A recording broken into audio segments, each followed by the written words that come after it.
না এরকম কথা হইলো 1000 টাকা লোড দেওয়ার পরে এইরকম অবস্থা মিটার। ভাই কি কি নিয়ে আলোচনা হচ্ছে আপনাদের? হ্যাঁ রে ভাই, আজকে একটা গুরুত্বপূর্ণ বিষয় নিয়ে আমরা দুজনে কথা বলতেছি। একটু আগে ভাই 1000 টাকা মিটার, প্রিপেড মিটারে লোড দিছি। লোড দেওয়ার পরে আমার মিটারের এনার্জি কস্টে ঢুকছে, মানে টাকা ব্যালেন্সে ঢুকছে 423 টাকা। বাদ বাকি টাকাগুলা আপনার ওরা মিটার রেন্ট হিসাবে কাটছে 120 টাকা, ডিমান্ড চার্জ হিসাবে 378 টাকা কাটছে, ভ্যাট কাটছে 47 টাকা, আর ডিউস 25 টাকা দেখাচ্ছে এখানে। কিন্তু আসলে মূলত ডিউস আমার ছিল না, আমার ছিল 39 টাকা। কই এটা একটু দেখি। দেখেন ভাই, এটা মানে বুঝলাম না ওনাদের এইসব হিসাব আমরা আসলে কার কাছে। আচ্ছা, এখানে এইগুলো হিসাবটা কি ভাই? এই যে একটু দেখেন, আমি টাকা লোড দিছি 1000 টাকা। 1000 টাকা দোকানদার ধরেন 9 টাকা 90 পয়সা নিয়ে চলে গেছে। এটা গতানুগতিক সব সময় নেয়। কিন্তু এনার্জি কস্ট আমার টাকা ব্যালেন্সে দিছে 423 টাকা, আর ডিউস দেখাচ্ছে 25 টাকা। এই ডিউস যে 25 টাকা, আমার তো ব্যালেন্সে 25 টাকা ডিউস না, আমার ব্যালেন্সে ছিল হচ্ছে 39 টাকা। ডিউস তো থাকার প্রশ্নই আসে না। আর মিটার রেন্ট 120 টাকা। এই যে মিটার ভাড়াটা যে আমরা দিচ্ছি 120 টাকা, এটা আমি কতদিন যাবত দিয়ে যাব ডেস্কোকে, এটাই আমার জানা নাই।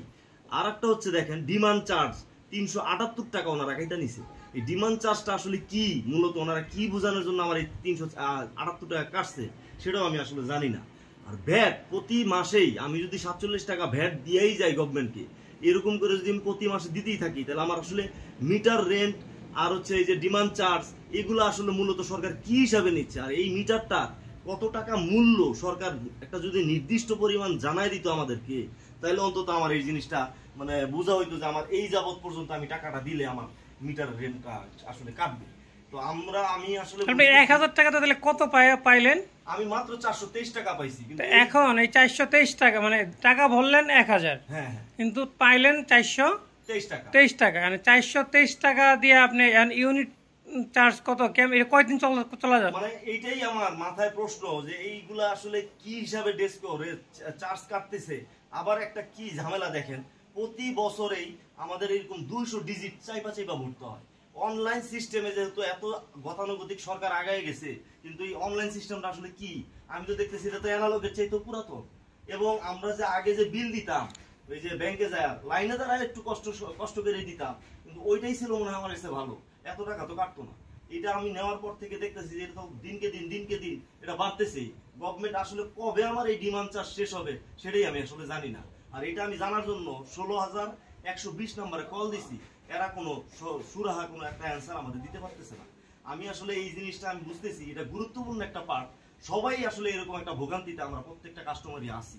তাহলে এই ভিডিওর মাধ্যমে আপনি আসলে কি কি জানাতে চাচ্ছেন, যে কি মেসেজটা কি? মূলত সরকারের কোনো দোষারোপ করতে চাচ্ছি না, আমি চাচ্ছি জাস্ট ডেস্কো আমাদেরকে যদি একটা ক্লিয়ার দিতে পারতো যে আসলে আমার মিটারের কয় টাকা এক্সাক্ট তারা কতদিন যাবত কাটবে, এবং এই যে মিটার রেন্ট ওনারা প্রতি মাসে যে 120 টাকা 150 টাকা করে কাটে, এটা আসলে কত যাবত পর্যন্ত আমরা দিব সেটার কোনো সুরাহা কোনো আমি জানি না। এটা যদি প্রত্যেকটা কাস্টমারকে জানাই দিতে পারতো, তাহলে আমি মনে করি যে আমিও যেমন স্যাটিসফাই থাকতাম, প্রত্যেকটা কাস্টমারই স্যাটিসফাই হইতো ভাই। এখন এইরকম ভাবে যদি আমরা প্রতিদিন দিয়েই যাই, প্রতি মাসে দিয়েই যাই, আসলে কতদিন যাবত দিব আর এরকম ভোগান্তি কতদিন যাবত পোহাবো সেটা আমার জানা নাই ভাই। আপনাদের কাছে আমার বিনীত নিবেদন, আমার একটু জানাইতে পারলে ভাই খুব উপকৃত হব। ধন্যবাদ। আপনার মাধ্যমে আমরা আসলে প্রশ্নটা রাখলাম কর্তৃপক্ষের কাছে, যাতে এই জিনিসটা আমাদেরকে মিডিয়ার মাধ্যমে হোক বা কোনো টিভি চ্যানেলের মাধ্যমে হোক, যাতে এটা আমাদেরকে বিষয়টা ক্লিয়ার করে যে আসলে কেন আমরা এইভাবে কতদিন আমরা এরকম ভোগান্তির শিকার হব। ওনাদের সিস্টেমে ফোন দিলে তো পাওয়াই যায় না, এবং ওনাদের খুব লাইনে রাখতে হয়, এবং নেটওয়ার্ক বিজি, সার্ভার প্রবলেম, মানে ওনারা কোনো সুরাহা সিস্টেমে জানাইতেই পারলো না আমাদের।